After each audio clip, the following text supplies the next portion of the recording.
तर्जुमा अर्ज कर देता हूँ कि ताकि हमें पता चल सके कि अल्लाह तबारक व तआला इस निकाह के अजीम मौके पर इन सारे लोगों को, मुसलमानों को, इस्लाम के मानने वालों को अल्लाह रब्बुल आलमीन हुक्म क्या देते हैं।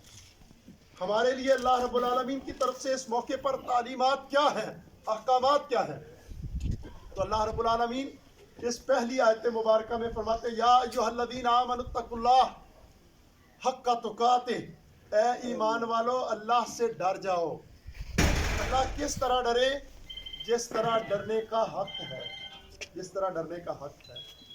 तुम्हारा वो डरना बहुत आरदी और बहुत थोड़ी देर के लिए, थोड़ी मुद्दत के लिए नहीं होना चाहिए। इस तरह अल्लाह से डर जाओ कि तुम्हारा जिस तरह डरने का हक है। और वो हक क्या है? वो हक ये है कि ऐसे नहीं है कि मौत के मौके पर तो तुम डर जाओ और खुशी पर तुम डरो ही नहीं। जब तुम्हें कोई सदमा पहुंचे तो थोड़ी देर के लिए कान पकड़ लो, और जब तुम्हें कोई खुशी पहुंचे तो तुम अपनी औकात से बाहर हो जाओ। जब तुम कोई एक्सीडेंट और कोई हादसा देखो तो थोड़ी देर के लिए तुम डर जाओ, और जब कोई खुशी का मौका आए अपनी दुनिया के मामलात में हो तो तुम बिल्कुल अल्लाह से डरो ही नहीं। जब तुम कोई जल्जले की, सैलाब की खबर सुनो तो थोड़ी देर के लिए तुम डरने वाले जुमले अपनी ज़बान से कहो, और बाकी अपनी ज़िंदगी के सारे अमूर अल्लाह के डर की सारी हदों को फलांग के गुजारते रहो। इस तरह नहीं, हक्का तुकाते, इस तरह अल्लाह से डरो जिस तरह डरने का हक है।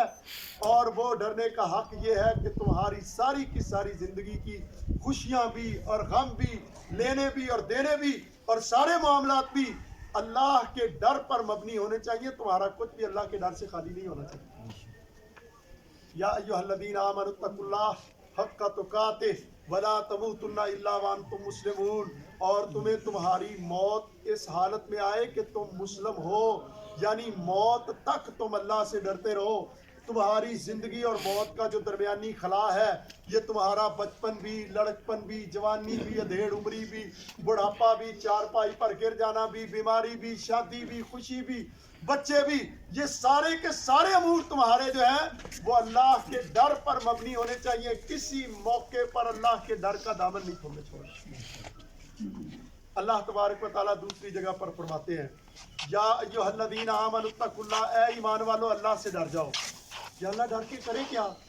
कूलू कौलन सदीदा। अल्लाह ताला जानता है मेरे बंदे जो है ना, ये बड़े दगाबाजियाँ करेंगे, बड़े फ्रॉड करेंगे, धोखे करेंगे। अंदर कुछ होगा, ज़बान पर कुछ होगा, कहेंगे कुछ, करेंगे कुछ, बताएंगे कुछ, होगा कुछ। ये अल्लाह रब्बुल आलमीन हमारा बनाने वाला रब है, वो हमारे मुतालिक बहुत बेहतर जानता है। तो अल्लाह तबारक व तआला ने इसी चीज़ के पेश नज़र इस निकाह के मौके पर, इन दो ख़ानदानों के रिश्तेदारी के कायम होने के मौके पर अल्लाह ताला ने फरमाया, ऐ ईमान वालो अल्लाह से डर जाओ। और इस मौके पर डर के क्या करो? कूलू कौलन सदीदा, बात सीधी सीधी किया करो। अगर तुम सीधी बात कहोगे ना तो अल्लाह ताला तुम्हें क्या पैदा देगा। दुनिया में हम ये समझते हैं अगर सीधी बात की तो फंस जाएंगे। भाई हम तो दगाबाज हैं, हम तो झूठे हैं, फ्रॉडी हैं। हम तो कहते कुछ है, करते कुछ है, दिखाते कुछ है, और जो है ना बनाते कुछ है। अल्लाह तबारक व तआला फरमाते हैं कि अगर तुम सीधी बात कहने के आदी बन जाओगे मेरे बंदो, मैं तुम्हें इनाम ये दूंगा, युस्लिह लकुम आमालकुम, तुम्हारे अमलों की इस्लाह कर दूंगा। मुहद्दिसीन ने लिखा है, कहते हैं युस्लिह लकुम आमालकुम से मुराद सिर्फ दीनी मामलात नहीं है, ये तुम्हारे दुनिया के मामलात भी हैं। तुम्हारी शादियाँ, तुम्हारे गम, तुम्हारे मकानों की तामीर, तुम्हारे कारोबार, तुम्हारे बिजनेस, तुम्हारे दुनिया में ज़राअत, खेती बाड़ी, कमाना, खर्च करना, मुआश के सिलसिले, युस्लिह लकुम आमालकुम, अल्लाह तुम्हारे सारे काम सीधे कर देंगे अगर तुम सीधी बात कहो।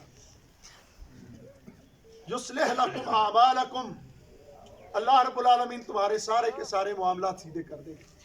या अय्युहल्लज़ीना आमनुत्तकुल्लाह वकूलू कौलन सदीदा युस्लिह लकुम आमालकुम वमन युतिइल्लाह व रसूलहू फक़द फ़ाज़ फ़ौज़न अज़ीमा। अल्लाह तबारक व तआला कुरान मजीद की तीसरी आयत में फरमाते हैं, अल्लाह ताला ने पहली दो आयतों में मुसलमानों को, ईमान वालों को हुक्म दिया, तीसरी आयत में अल्लाह ताला ने सारी कायनात के सारे लोगों को हुक्म दिया, सारी दुनिया के काफिर भी, यहूदी भी, ईसाई भी। या अय्युहन्नास, ऐ सारी दुनिया के लोगों, इत्तकू रब्बकुमुल्लज़ी खलक़कुम मिन नफ्सिन वाहिदा, उस रब से डर जाओ जिसने तुम्हें एक आदम से पैदा किया, एक आदम से पैदा किया।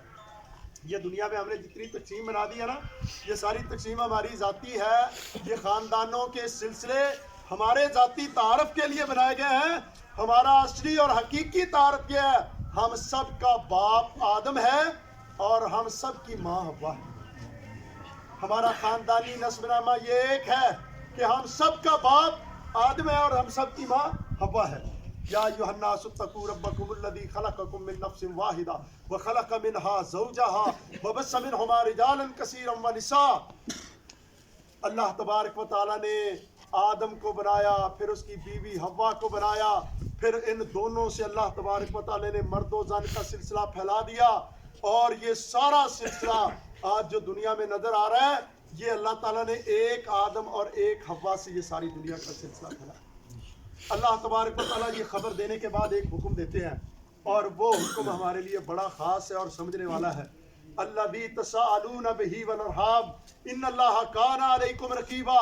اللہ تعالیٰ قیامت کے دن تم سے تمہاری نمازوں کا پوچھے گا، تم سے تمہارے روزے کا پوچھے گا، حج کا پوچھے گا، زکوٰۃ کا پوچھے گا، حلال کا پوچھے گا، حرام کا پوچھے گا، جائز ناجائز کا پوچھے گا۔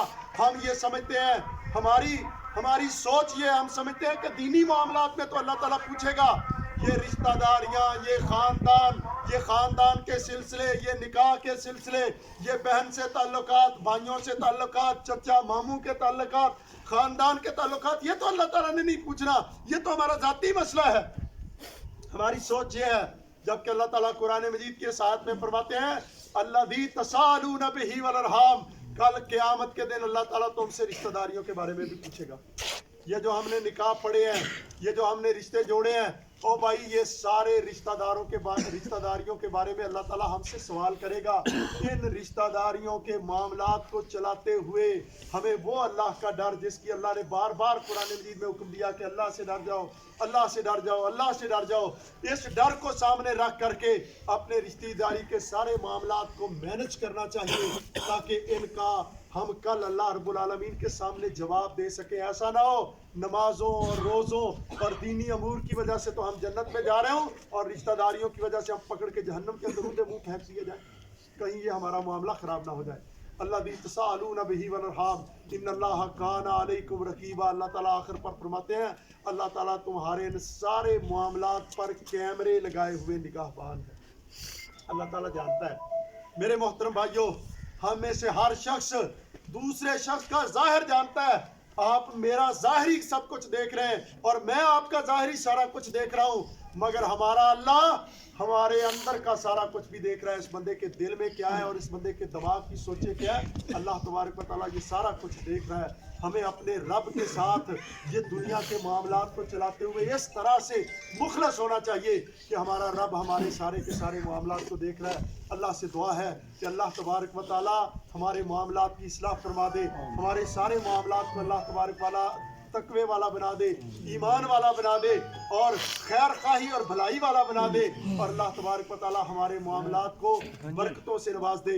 آخر پر سب بھائی بزرگ اللہ سے اپنے ہاتھ اٹھا کر کے ان خاندانوں کے لیے دعا کرے کہ اللہ تبارک و تعالیٰ ان کو خیر و برکت عطا فرمائے، بھلائیوں سے نوازے۔ الحمدللہ رب العالمین والصلاۃ والسلام علی اشرف